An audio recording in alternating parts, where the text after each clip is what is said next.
Greetings and welcome to another exciting episode of Analogpod. I'm your host, Leonard Carrillo, and together we're going to explore, probe, and celebrate the passions of very interesting journeys of artists and musicians from across the fruited plain. Today, I'm so thrilled to have with us a singer, songwriter, composer, and overall just really nice guy, Mikel Paul. So sit back, relax, and enjoy today's episode of Analogpod. And don't forget to like, subscribe, and share this with your friends, families, and maybe even your enemies if you enjoy the video podcast. So thank you very much for watching and enjoy. Well, welcome to Analogpod. I have with me an incredible guest today, Mr. Mikel Paul, that I have known for years, and I truly call him a friend. I hope he can say the same thing for me, but it's a friend and incredible musician, writer, singer, composer, multi-talented person. Mikel, how are you doing? I'm doing fine. Good. Real good, Leonard, man. It's good to see you. Good. Yeah, it's great to see you. It's you're sporting the nice beard there, and a little warmth for the winter. Winter, yeah. But so, Mikel, where am I calling you from? Where you located at right now?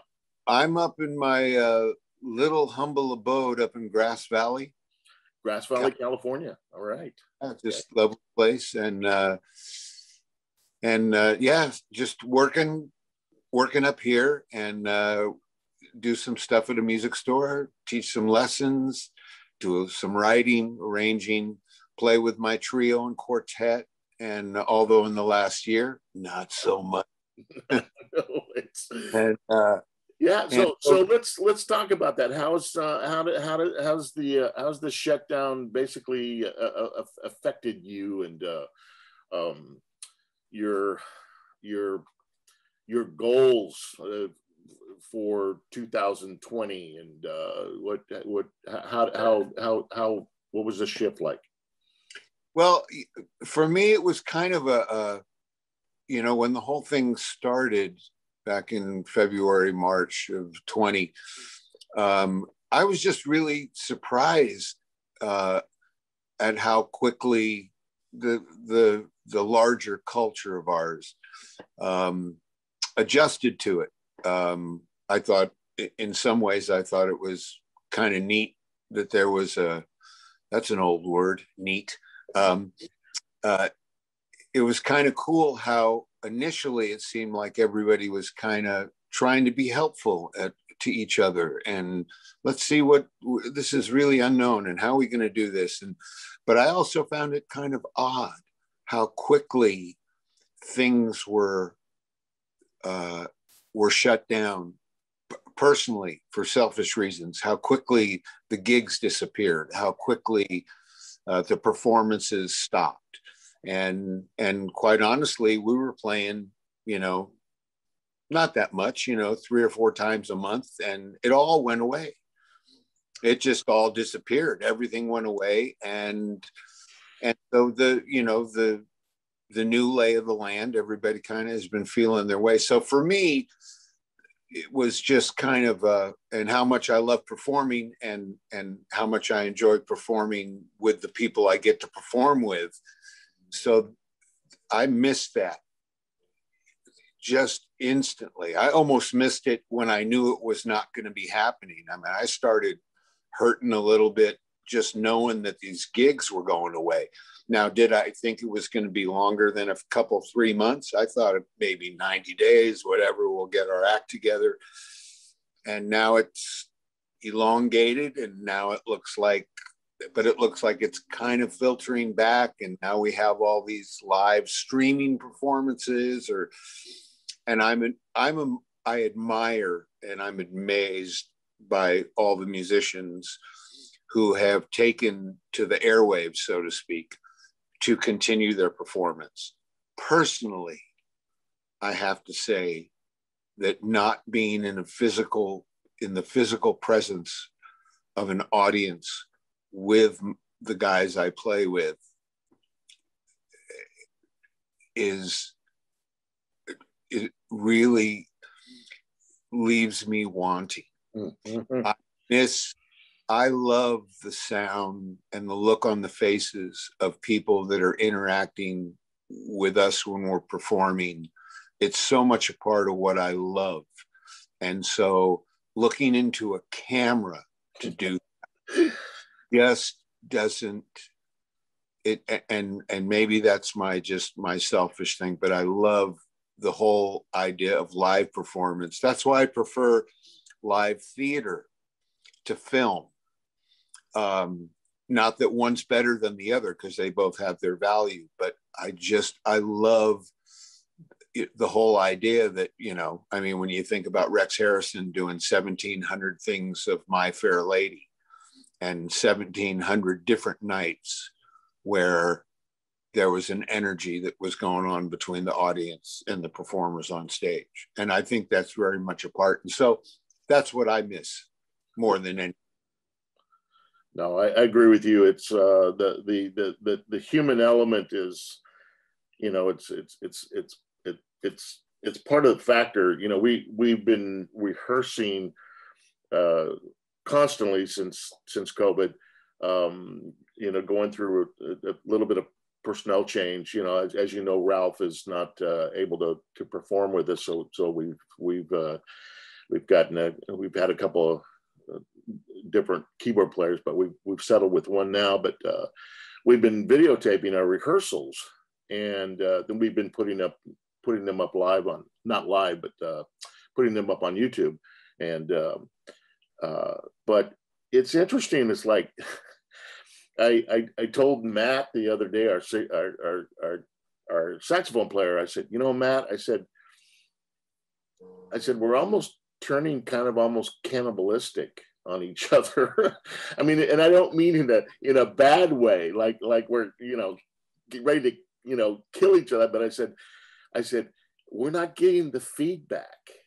I mean, even if it's not that people are coming up and like we depend on people coming up to say, oh, you guys are so good. You guys are, no.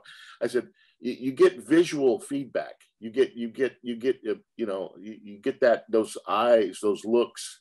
And I said, and we're not getting that. And I said, we're almost becoming kind of cannibalistic in our own self, but because we've been locked up here. So, but which April 30th, we actually have our first live gig that we're going to be doing, for this year.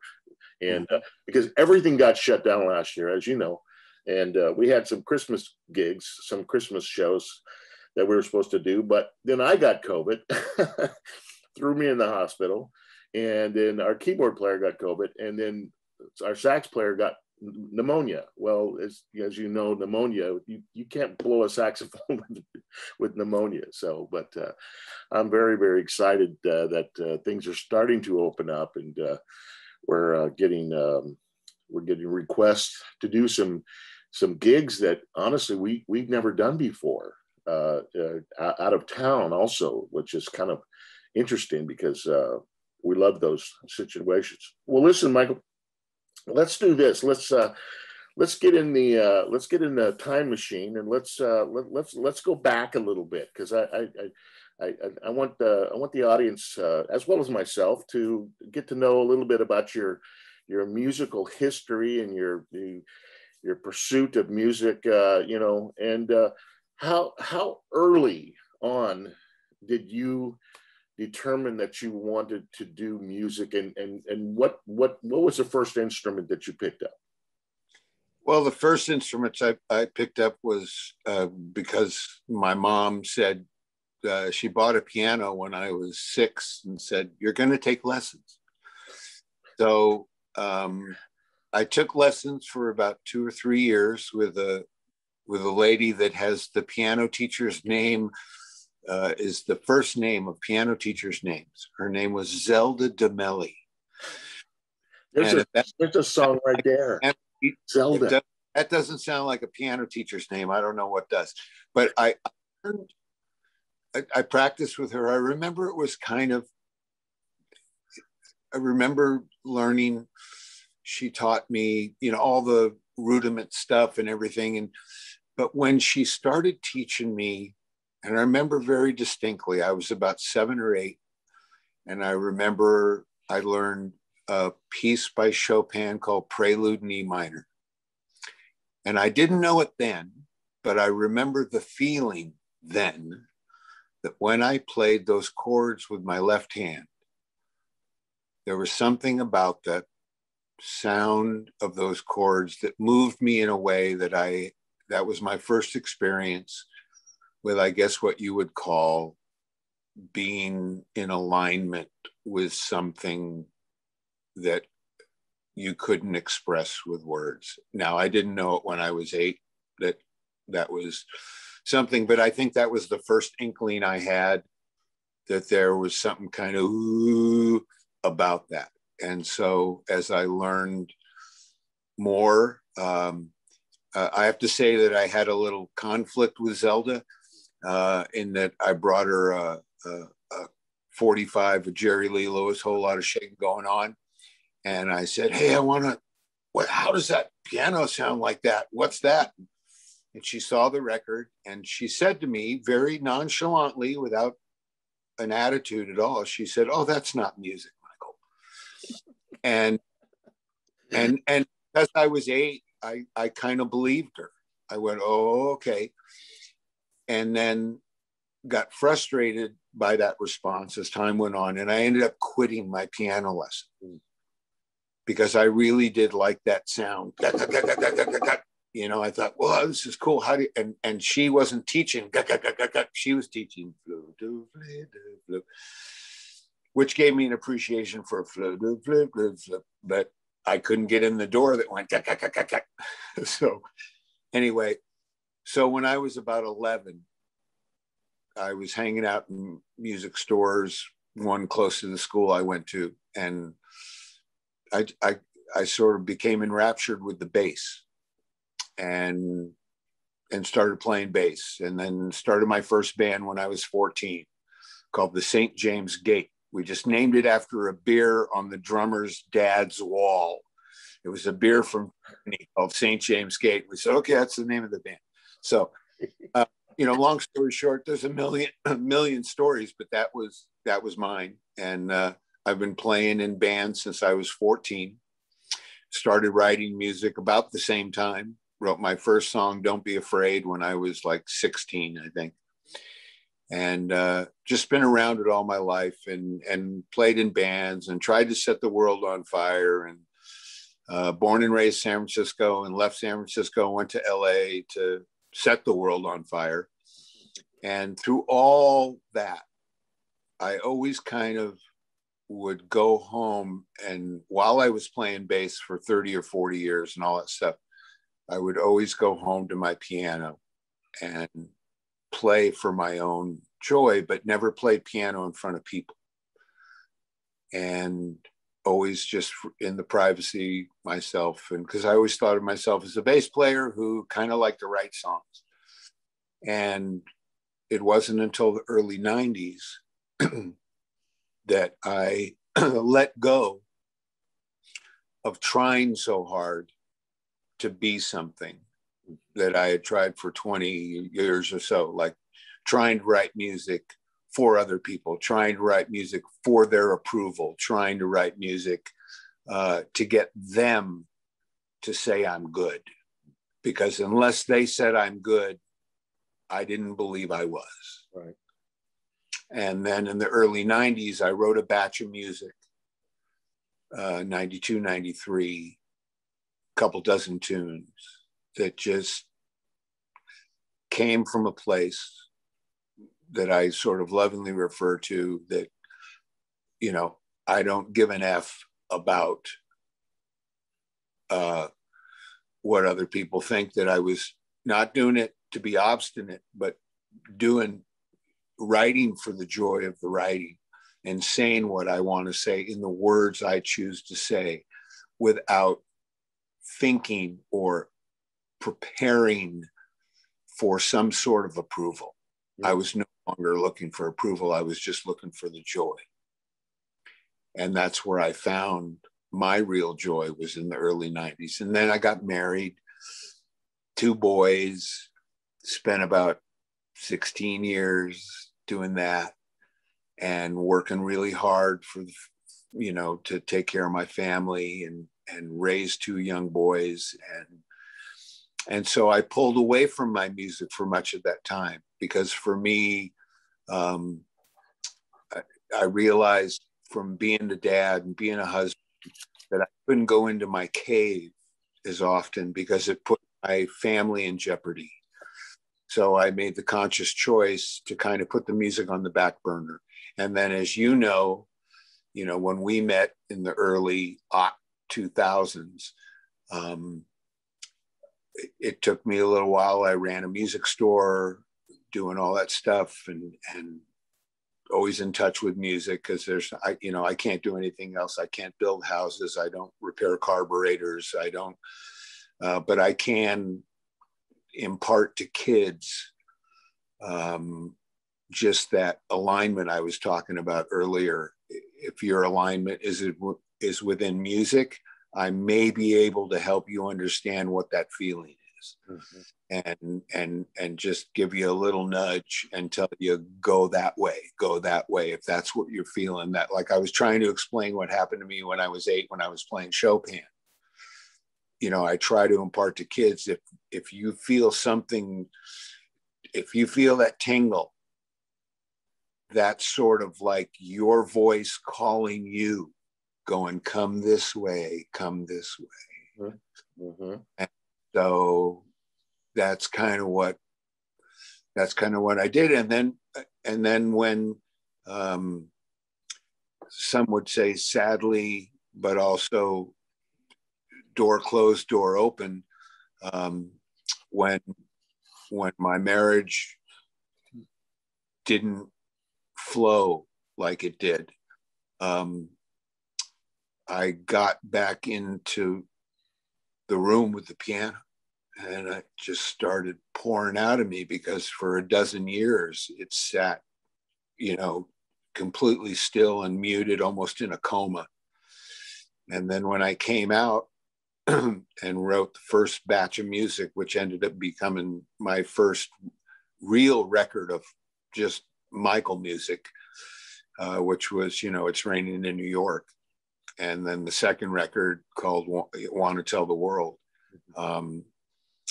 It was amazing. I mean, it was fun. It was really emotional.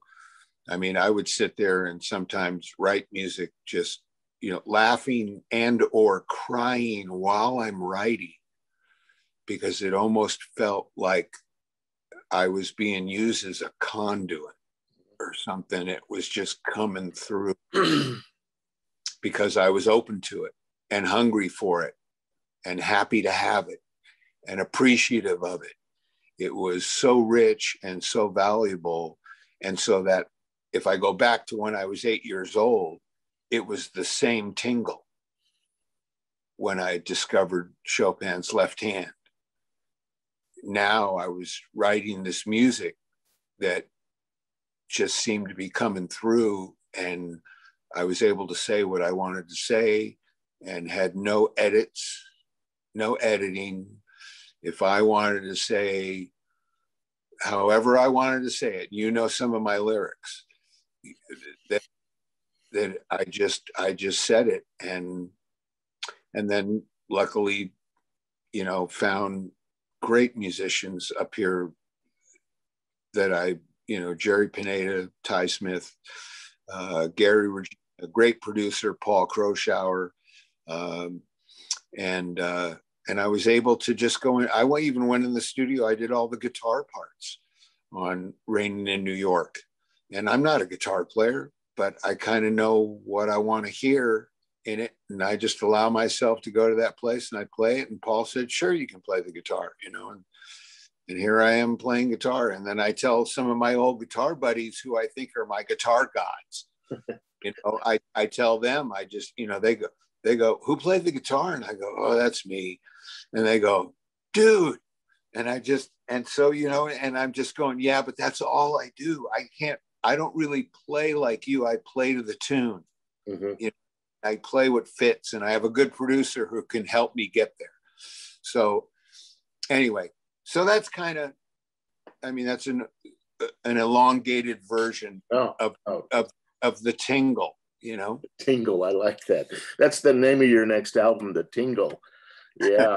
So, but you know what? I really want to encourage people. Okay, you know, this is Mikel's first CD, "Raining in New York." It's raining in New York, and I have to say this, and Mikel, you know, we probably wouldn't be talking like this if it wasn't true, because I try to be a very, very honest person. But when I hear music, you know, especially a body of music like this, and we're gonna put the link down so people can order this or get this online. But when I heard this, okay, usually out of a CD, there's maybe one, maybe two songs that you kind of go, yeah, that's good. And then the rest is just, it's just filler, you know, it's just filler. But when I listen to this, okay, in my car, I have about 3 or 4 CDs in there that I constantly listen to all the time. Okay. One of them is Asia by Steely Dan. Okay. Which I kind of put as my top benchmark. And the other one is this here. Okay. Because it's interesting to know that, you know, I mean, I have got a lot of acquaintance in the music industry that's done some incredible music, but it's like, I don't have their CD in my car that I throw in. Like every once in a while, I have to listen to "It's Raining in New York."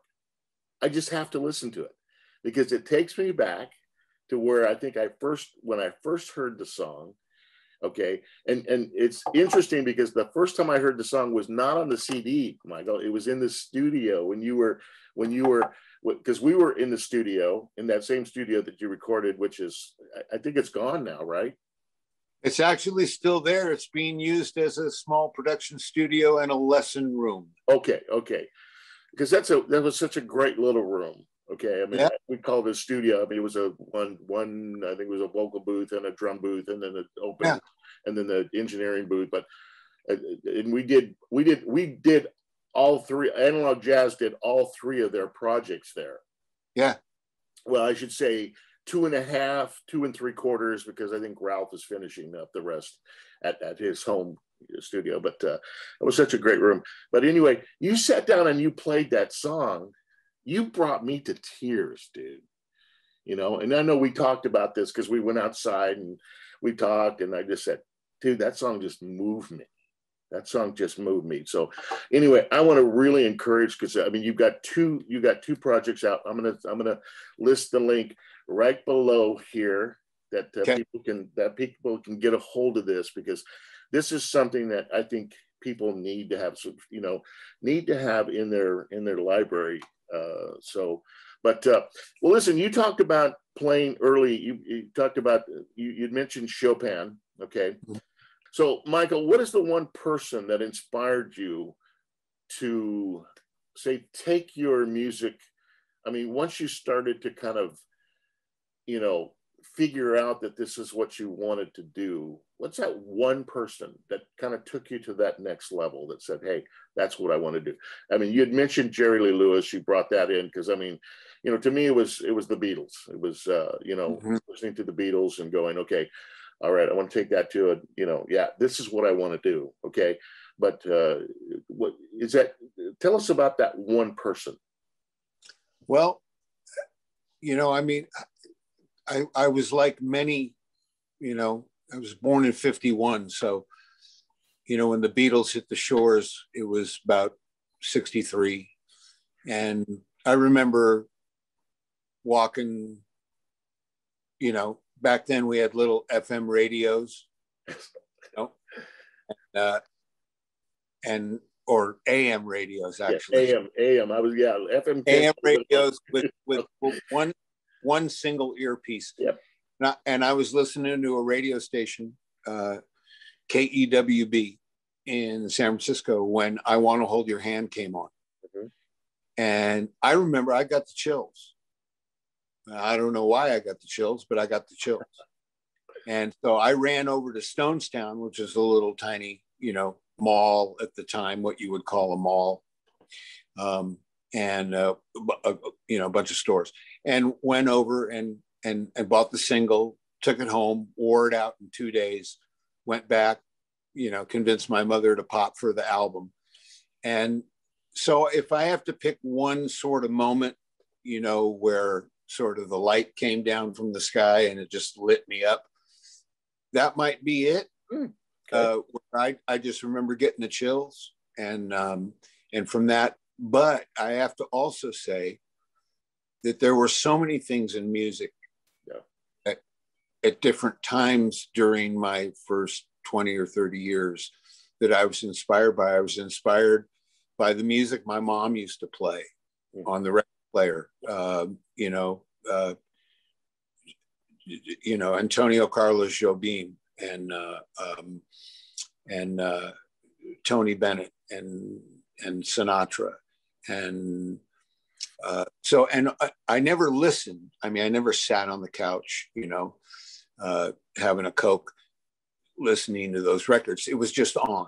It was just the atmosphere, yeah. It was just around me. And so as a result, I've had a lifelong passion for Brazilian music. Okay. Always. I just have a thing. And I almost to the point where, like, I don't speak Portuguese, but I love the sound of the language. In fact, I prefer not knowing what it means. It just sounds like love to me. I don't care if you listen to Portuguese singers, and when they speak the way, I don't know what it is, it's a nasal sound. It's also in their back of the throat, but there's a jipra. I can't even do it. But there's a sound of Brazilian Portuguese, the language, in music that just sounds like love. I remember when I was in Brazil, I saw two cab drivers arguing. You could tell they were arguing because of the body language. They were standing on the street. They were arguing about a fare.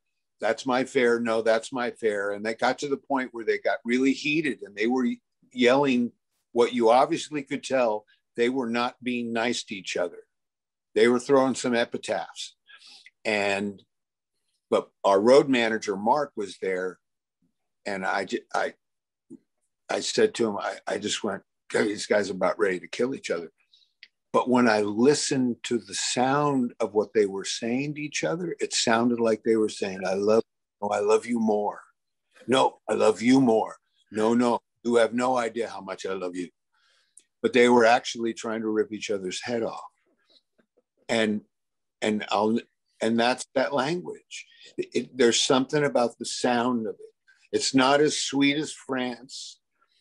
It's not as worldly as book English or, accepted as, but the sound of Portuguese, something to me, it just resonates with me.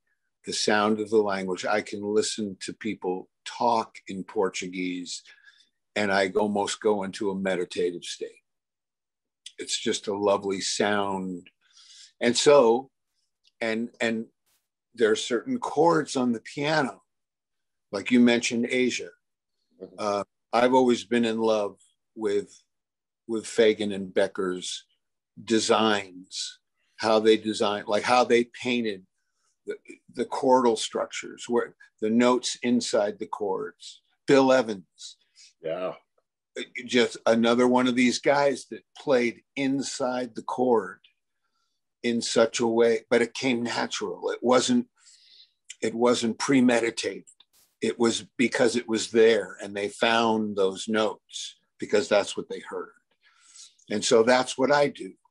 When I find a chord, and oftentimes it's a note I take out, not a note I put in. Because when you take something out, something else shows up that then comes through a little bit more. And sometimes you only need two notes. Sometimes you only need one. Yeah.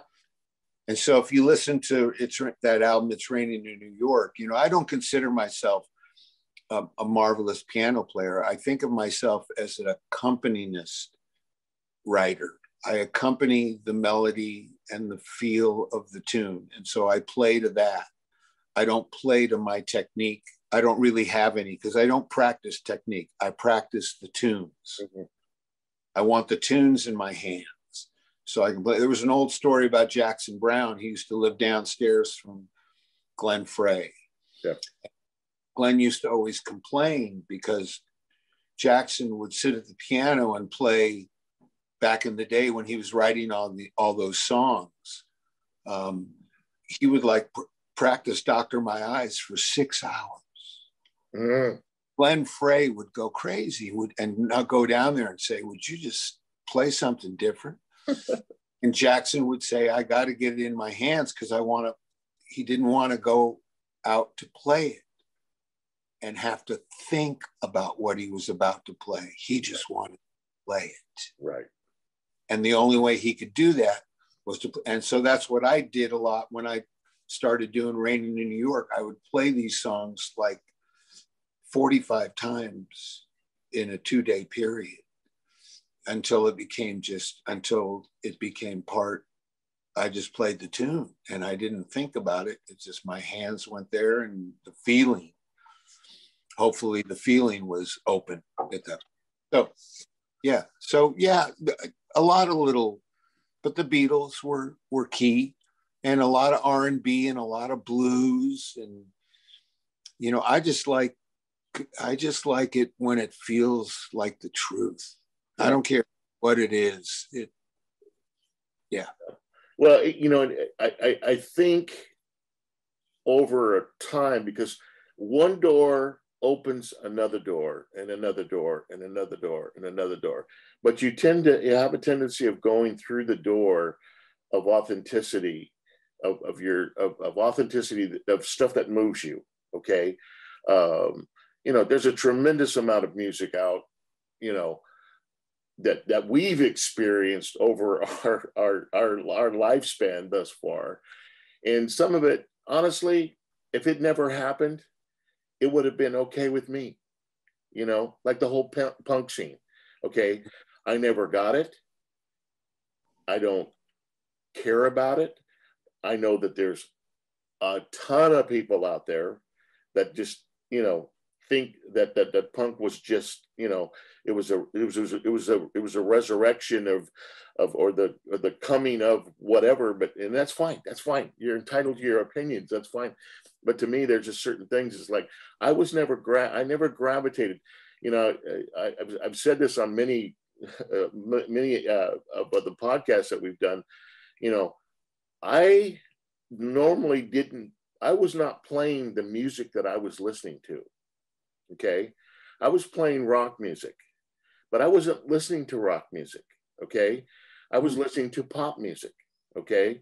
I was a huge fan of, in fact, I had a Seals and Croft day the other day. Okay. Where I literally, Seals and Croft, their greatest hits, was playing literally all day throughout everything, some stuff I was doing. But I just thought, okay, you know, the Carpenters. you listen to Karen Carpenter's voice and you just go, what is not to love about this? Okay. Mm-hmm. And depending on what you what you feel, but I mean, a lot of the music, Al Jarreau, I was listening to Al Jarreau. I remember bringing an Al Jarreau album to rehearsal one night to a band that I was in. And I just said, I was so pumped about it. In fact, I still have it to this day. I said, guys, could we listen to this?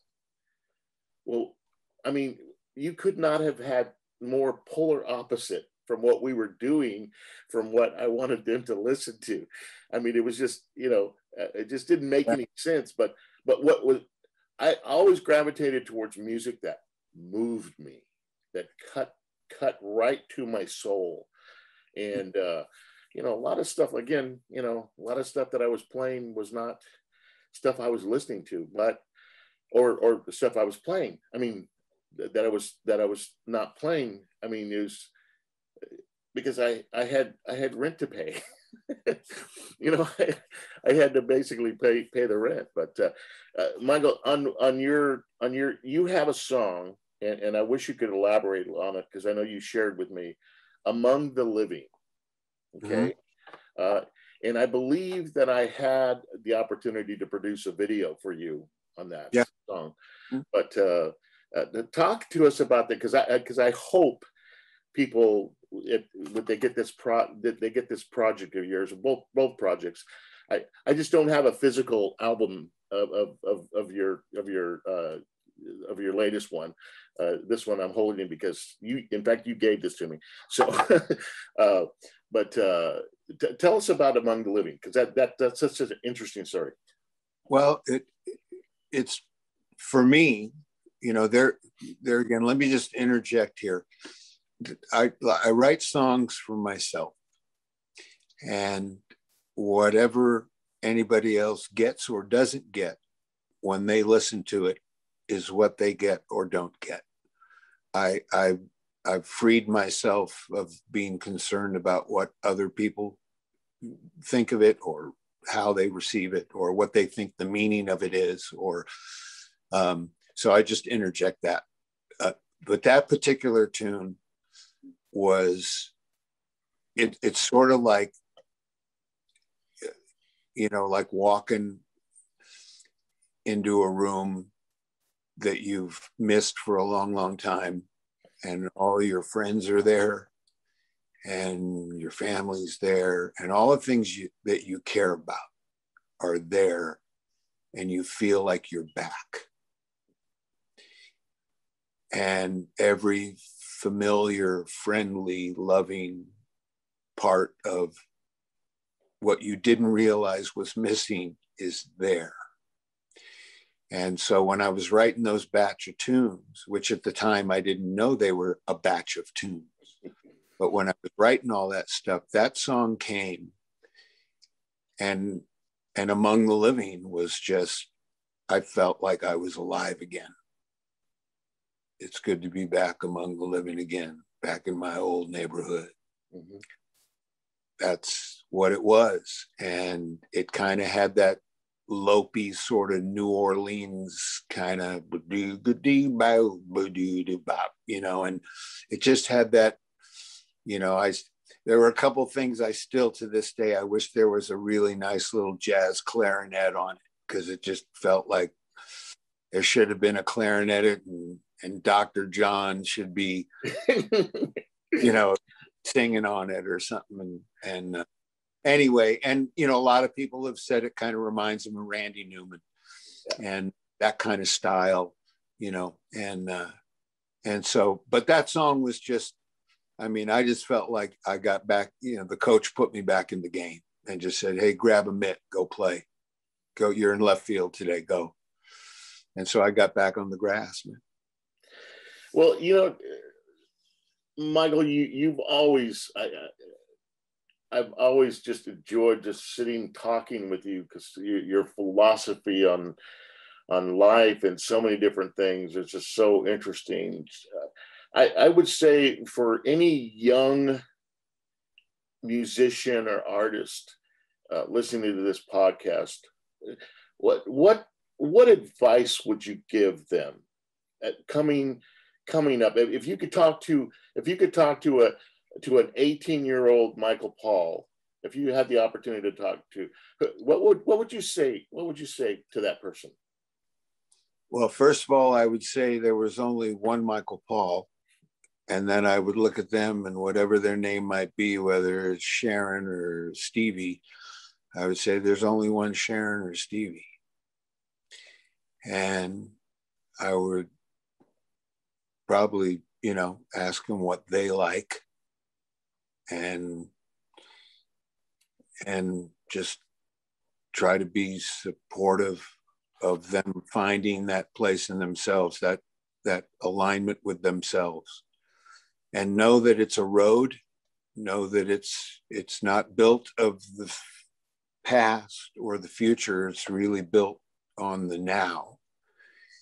And to be really keenly, as much as you can, be aware that what you want is actually what you're doing at the moment, and to be open to that, and to realize that there are no mistakes. You might call them mistakes, but the mistakes are there for a reason, you know? And so I would probably just offer up as much compassion for themselves. Don't be so hard on yourself. I mean, looking back now, I remember there was a part of my life where I think I was very intimidating. I was kind of headstrong. I thought I was gonna, like I said earlier, you know, gonna set the world on fire. I want to do it my way. Let's get the record deal. Let's do all the stuff. Let's, you know what I mean? And impress, trying so hard to impress. Yes. And I would hesitate. There's a time to dress up. There's a time to pay homage to those that give you a moment of respect, and to honor them who have come. You know, like, I'm really honored by your obvious enjoyment of my music, and so I want to be respectful of that to you. But I also know that coupled with that is a respect for yourself, and to remain honest. Yeah. And there's a difference between the honesty and the truth. Your honesty is different than what the truth is. Truth sort of implies like it's maybe one way, but I think that honesty is a more accurate representation, because you can be incorrect or off center and be honest. And so I would hope that I could just let them know, trust themselves. And even when they're unsure, don't be afraid to say, I don't know. And go into those places that maybe are a little bit, you know, not so accepted, but you feel comfortable in it. I think that's another little indication that you're going in the right direction when you feel that's the way you want to go. So I try to be supportive in that way, because, you know, I'm still learning. You know, you know, it's like there's a famous thing, Pablo Casals, like, you're at 93 years old doing an interview, and I said, is the interview almost over? Because I really need to go practice. And the guy said, well, why do you need to practice? And he said, well, I'm starting to get good. Starting to kill. Oh, that's perfect. Oh man, that's so good. Yeah, you know, you look back and you go, okay, you're asked advice when that happens. It's like, well, you know, if you could do some things differently. I said, you know, there are a few things that I would probably have done differently, but I learned from all of those things, and I wouldn't be right here right now without that. Okay, without that experience. So it's like, you know, do you ever devalue that? No, you can't, because, you know, well, what if you went that way? What would have happened? Well, I guess we'll never know, because I didn't go that way. I'm here. I went this way, and, you know, and you're here, and like you said, you know, you were kind of you realized you were kind of a late bloomer, which is, you know, I think is very important, because sometimes things are not really obvious until we're mature enough to handle them. I mean, I look at my baby granddaughters, and it's like, you know, I'm saving money for her, okay, in this little jar, okay, and you know, she gets to put the money in there, okay, she gets to pop it in, and then the new figure will come up, and I have her look at it. I said, well, how much money do you have in there now? You know, and there's like $53, and it's all coins, you know. In fact, it's right here. It's right here. Okay, that's my granddaughter's inheritance right there. And I said, so how much money do you have? And she looks at me like, oh, you know, I'm not even 3 years old yet, you know, and I said, you have $53.40. And she looks, $53.40. And like, to her, she has no concept. Mm-hmm. Okay. And it's like, there's times in our lives where we don't really, even if the best thing in the world could have happened to us, we would have had no concept of it. And we would not have appreciated it until maybe later on down the road. So, well, which is kind of an interesting segue, because Michael, I'm really interested in your conversation, because you're still dealing with young people and teaching lessons. And so how do you feel about the music that's being produced today? Well, I hesitate to go to my Joe Walsh. Exactly what it's sort of, see, there's here again, here's some people that would look at it as being negative. Like, it's negative that not as many bands play together. You know, Joe Walsh would say, people just don't, we're not playing together. And the mistakes, you don't leave them. Everybody's trying to fix them. You're in your bedroom and you fix this drum part and you fix this thing. You make it perfect, and you lose that spontaneity, that creative. I mean, you listen to those old records from the 40s, 50s, 60s, 70s, and even into the 80s. And that's when it started to dwindle. We started getting, drum machines and being able to edit. Look at what we can do with Pro Tools, and look what you can do with people's voices, and look what you can do with just about anything. The immediacy, of being able to be creative. And that's another why I referred to earlier about playing in front of an audience. The song is never going to be the same. Right. I'm not trying to duplicate the record. I already did the record. That's one version. Then you go out and play, and then you have another version. It's sort of like you don't cook the same casserole. You don't cook the same. You may cook it the same way, but it's going to be a little bit different depending on who you're cooking for. Hopefully you're cooking for yourself first, because then the food has a real good chance of being good for everybody. But I just believe that's something really essential, is playing with other people. And so maybe it's in that part, and maybe I'm a little stubborn that I don't jump right into bed with Pro Tools 12.6. Because I hesitate to use all that stuff to do it, because it takes me away from that, oh my God, I put too much pepper in it. Sometimes the mistake is where the rainbow shows up. Mm-hmm. And so I'm not arguing. I don't want to go backwards. I don't want to go back to the 60s. I don't want to, but I do want to show appreciation for a little bit of what we have a little less of.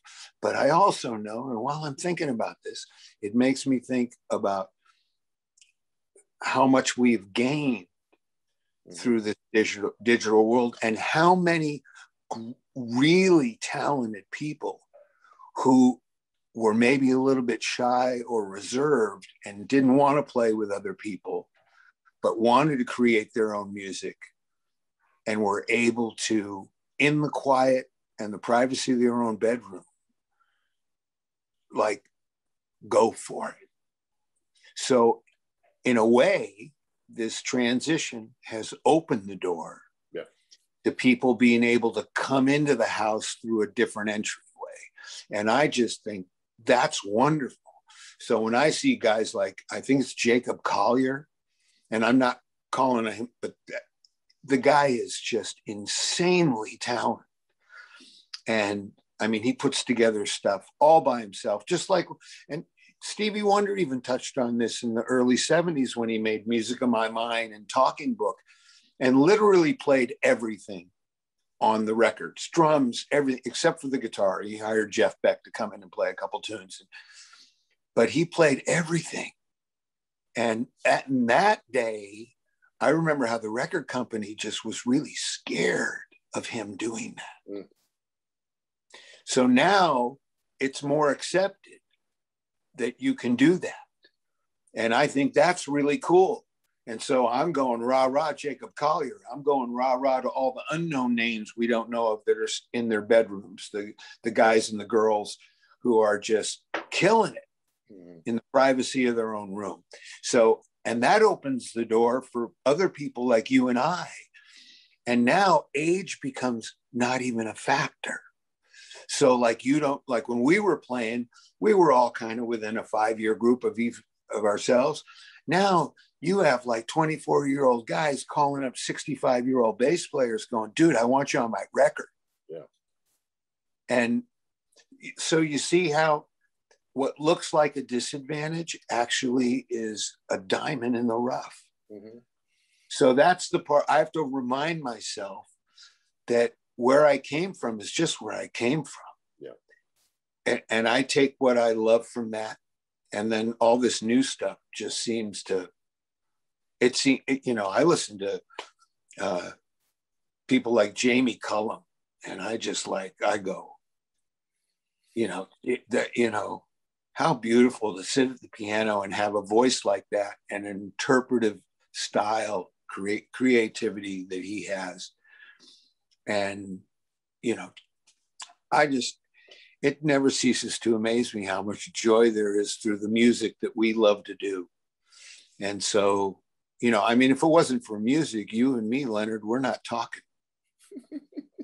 That's true. No, isn't it? We got through music. Look at us. It's like we're playing in a sandbox. Yeah. Yeah. We get to sit in the sandbox and talk about this stuff. Yeah. And what is it about? It's about joy. Mm-hmm. Yeah. Well, you look at I've been playing since I was 12 years old. Okay. And I'm going to be pushing, mid 60s here in a couple of weeks. And, it's like, what else, honestly, what else can you honestly say, that I was able to make a living doing, and I'm still doing it. And mm-hmm. I tell this, I've told this story before, but a guitar friend of mine, he was trying to get his son to buckle down and learn how to play bass guitar. And he called me up and he says, "Hey, Leonard, could you have a conversation with my son?" And I said, "Well, what, you're his dad. What would I have to say?" He says, just like, you've been playing the bass for a long time, da, da, da, da. And I said, okay, well, so anyway, I drove over to the house one afternoon, whatever. And he comes around the corner on his skateboard. The kid comes over on a skateboard. Okay. He's, I don't know, 15, 16 years old, and he's on his skateboard and he's doing the little floppity deal and everything, that they do and everything like that. That's great. That's great. So I looked at him and I said, his name was Lonnie. He said, Lonnie. I said, Lonnie, how you doing? He goes, hello, Mr. Grillo, how you doing? I said, good. I said, hey, when you're 50 years old, do you think you can still be doing that? And he stopped and he thought about it. He goes, well, that's pretty old. Now we look at 50 years old. We think that's, I'd love to be in my 50s again. He goes, I don't know. He says, that's pretty old. You could fall and hurt yourself. And I said, yeah. I said, playing music, you can still be playing music when you're 50, 60, 70, 80, 90 years old, 100 years old, whatever. I said, but you're not going to be able to ride that skateboard like that. And he goes, you got a point there. So anyway, the point was, this is something we can do till we can't do it anymore, till these don't work anymore. okay, or our mind doesn't work anymore, whatever. But you know, it's a lifelong situation that we've enjoyed. You know, I've made a living doing this, and a very, very, very enjoyable living. I've seen a good part of the world by doing this, so it's been awesome. So, well, listen, Michael, it has been such a great opportunity to have you on. Let's get to a fun question, okay? And so I have a question that I haven't asked a whole lot of my guests, but if there were one song that you could truly say that you were so glad that song exists, and I'm not talking about one that you've written, unless you feel like it's one that you've written, but you'd like, that's it. That's the perfect song for me. Okay, I mean, I'll be for everybody, but that's the perfect song for me. What song would that be, and who performed that? Who was the performer? Wow. Wow. There's just so much. Yeah. Like I said, you know, if I have to pick one, it's got to be Prelude in E minor. First time I felt the tingle. And to this day, it's not so much the song but it's that moment of the first moment of my life where I could feel my own clarity, but I didn't know it was that when I felt it. And I felt that a number of times with a bunch of different artists. You know, first time I ever heard Mose Allison, just went, what the hell? Just something about just who he was. You know, there's just too many. I can't pick one, but I can pick a whole bunch for a whole bunch of reasons. Well, you gave us one. Okay, let's move on to this question then. Okay, and I know you have an idea, because I mean, I think everyone has this. Is there one song that you wish never, ever was recorded or even exists to this day? Are you talking about a song that I just think was like detrimental to the world? No, I don't think it you know, just something that when you hear that song, you just want to go, okay, I'm sorry, I got to go turn that off. I just don't want it's probably sandpaper to my soul. You know, here again, you know, I'm going to be sound like I'm walking the fence here, but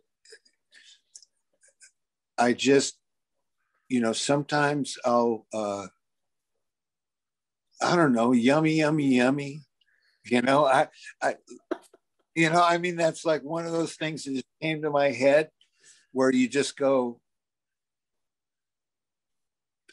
I just, you know, so, and I know that there's like a bunch of tunes that you just kind of, you hear them and you really don't even know if you like them. There's just something about they're not on your wavelength, man. No, yeah. And other times, I know that there are certain songs will trigger certain songs I will really like at certain times. And then there are other times where I don't want to hear Asia. I just no, I don't want to hear Asia. Sometimes I really want to hear, Laura Nyro, or I want to really, you know what I mean? I'm just like, it's just like certain kinds of food. I mean, you don't eat the same thing all the time. You want some fish, or you want some chicken, or you want some veggies, or you want some cookies, or you want some, there's like, I really believe in that self. If you're hungry for a triple burger from Nations, or you want some down home Vic and Betty's Soul Barbecue, then that's what you should eat. If you want to hug that woman, you want to hug that dude, I'm going to opt for that. You should treat yourself with the kindness that you hope that you would treat everyone else, man. Yeah, well, it's a personal thing, because yeah, I had a guest that that prior do some show prep, and she says, well, Leonard, I don't want to offend anybody. And I said, no, well, then don't, let's not answer the question. Let's move on to another one. But I said, because this is not about, hey, let's tear somebody down. No, there's certain songs that I hear, okay, and I'm kind of like you. There's certain times where, it's like the Beatles. I don't want to hear the Beatles. And then there's sometimes I can't. It's like, okay, I got to get on my Apple Music and I got to turn some Beatles on. Well, listen, Michael, this has been awesome, and I want to thank you so much for taking time. And I know with your busy schedule, in fact, you got a little sick. You didn't get COVID, but you got a little sick there a couple of weeks ago when we were trying to schedule the first time. And I'm so glad you're doing well. So anyway, I'm so glad you're healthy and you're doing well. And and little pneumonia. Yeah. Well, my sister's in the hospital right now with double pneumonia plus COVID, which is what I had. Okay. So, my prayers and thoughts go up to her. Please. Time. And, so anyway, Michael, I'm so honored to have you. And, it was a pleasure. And let's not wait a couple of years, because we haven't talked in a while. Yes, we haven't. Let's not wait.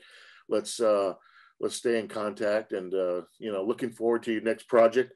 By the way, what is your next project, and when can we expect to hear a new project coming from Mikel Paul? Well, the next project is coming. I've got the material. I want to sit with the stuff, get it in my hands, and just get a feeling for where the material is going to go. I'm probably going to get together with my producer, Paul, and we're just going to go through a bunch of stuff and select. I don't know if it's going to be a CD. It may be a series of just singles that I decide to put out, and just songs. But there again, I kind of defer from the process of doing it and creating it is where the most fun is for me. So I don't look, it's either it may be a CD, it may be, I've even had people asking me, hey, are you going to get Raining in New York and Want to Tell the World on vinyl? And so, I thought about doing that, and just for giggles, just because, and I'm a vinyl guy. Yeah. And so anyway, I guess right now I don't have anything hard numbered. I want to get a record done within the next year, and a CD, but like I say, it might end up being just a trickle of songs that I decide to put up on YouTube, and then spot, because I'm on Spotify. I'm on about 23 different radios around the world. They pick up the stuff, and so and my stuff's available on CD Baby and all that stuff, and so I just want the process of creating it, and what all goes into that is where the great joy is. And then after it's done, it kind of shows what I'm going to, and I'm not sure if it's going to be a CD. Maybe this time I'm only going to make a vinyl. I don't know. I just know that I want to make more music and play with these wonderful people I get to play with, and just do more stuff. So because I'm kind of selfish that way, and the process of putting it together is where my joy is at the peak. And then it sort of, after it's done, then it kind of it goes in the direction it's going to go. I don't push it. Well, if anything, my goal, Michael, is to let people be exposed to your body of work there, that you just, it's touched my life. Let's put it that way. It's, and I got a feeling it'll touch other people's, and it has touched other people. So, and they can get a hold of your stuff. Your website is mikelpaulmusic.com, correct? And yes. So I'll post that link up there, and people can check you out and what's going on. And well, listen, I'm going to let you go because I know you have a busy day, and I've got a busy day going on. And I just wanted to tell you, Leonard, I really appreciate the call and the friendship that prompted the call, and your kind words, and the little nudge, to kind of get back among the living again. Well, so I really appreciate that. And this has been a real treat for me to just talk with you. Well, I'm like I said, I'm the one honored to have you. And I think the audience is really going to enjoy this interview, as well as getting a hold of some of your music and following you, and becoming a lifelong fan of Mikel Paul, which I am. Okay, I'm a big fan of yours. So, brother, I love you, man, and I want you to take care, stay healthy, and let's stay in touch. And until then, we'll see you down the road. And all the best to you, my friend. Okay, take care. Bye-bye. Bye-bye.